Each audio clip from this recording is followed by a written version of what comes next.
Caros irmãos em Jesus, boa noite. É sempre uma grande alegria estar com vocês para falarmos sobre os ensinamentos de Jesus. Hoje nós vamos falar sobre honrai ao vosso pai e à vossa mãe. Honrai a seu pai e sua mãe não consiste apenas em respeitá-los.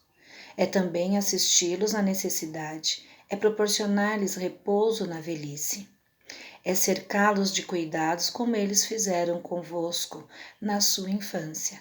Allan Kardec, o Evangelho segundo o Espiritismo. O texto diz: em família.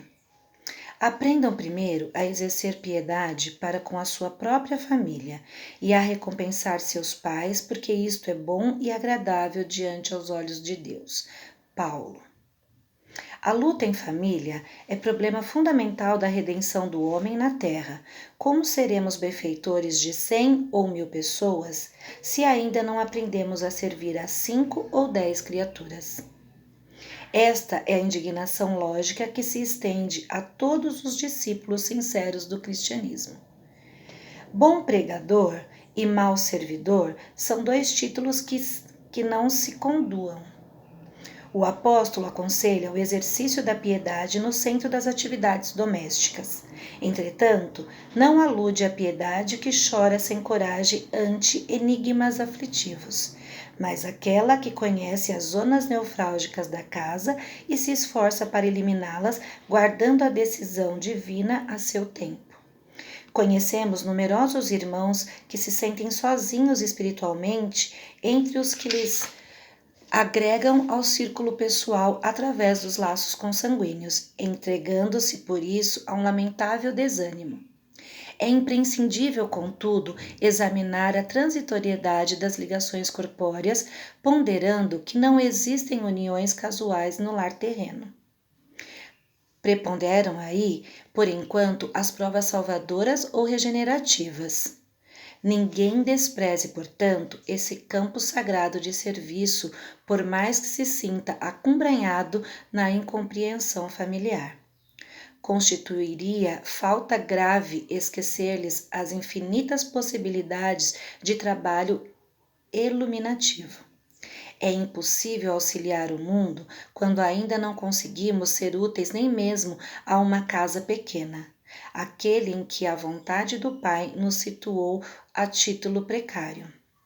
Antes da grande projeção pessoal na obra coletiva, aprenda o discípulo a cooperar em favor dos familiares. No dia de hoje, convicto de que semelhante esforço representa a realização essencial. Emmanuel, Pão Nosso, páginas 245 e 246. Na verdade, meus irmãos, essa lição vem elucidar para nós que não há erro de estarmos onde estamos no núcleo familiar. A família é o lugar onde nós temos as nossas maiores provas, né?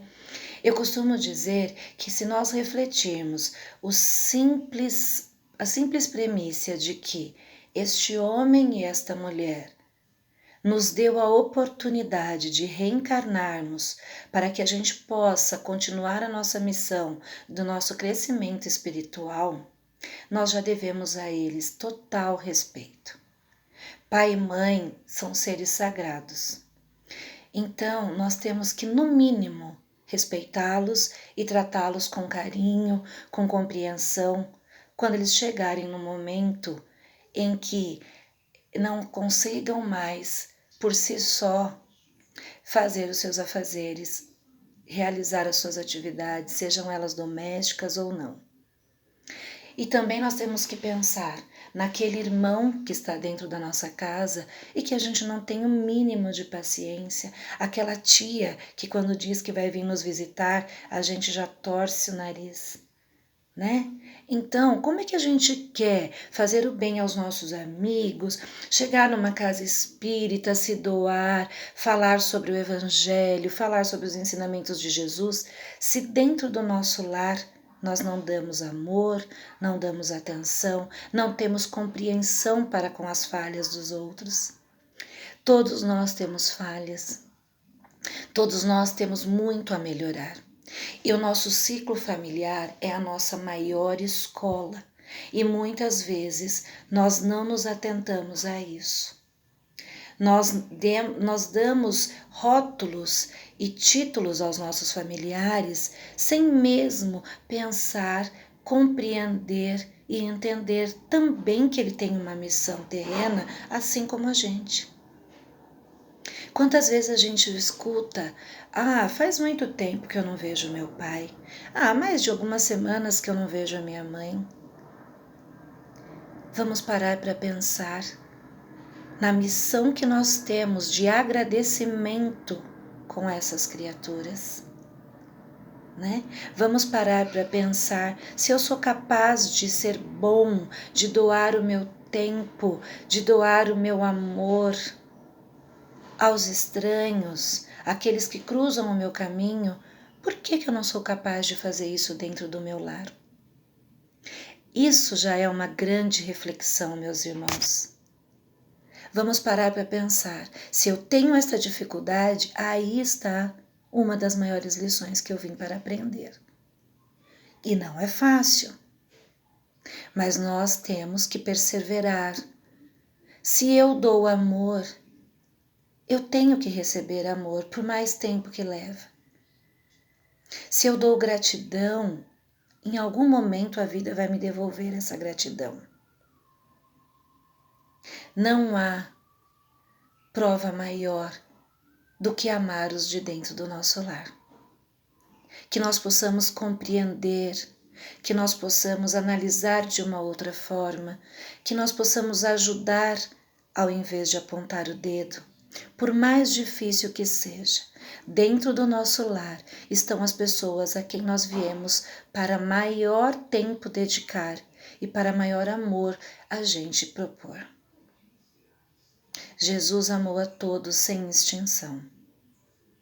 Até mesmo no momento da sua morte, ele amou seus inimigos. Se nós somos capazes de perdoar e amar os nossos inimigos, nós temos que ser capazes de amar e doar-nos aos que estão ligados a nós pelo laço consanguíneo. E não é fazer por obrigação, é fazer por amor, é fazer por caridade. E podem ter certeza, meus irmãos, tudo que nós fizermos a eles será muito mais para nós do que para eles próprios. Que Jesus seja sempre o nosso caminho, a nossa verdade e a nossa vida. E se Ele assim o é, nós vamos, a partir de hoje, desta reflexão, dessas palavras do Evangelho, amar e seguir como Ele seguiu, principalmente dentro dos nossos lares. Fiquem com Deus e até a próxima quinta, se Deus quiser.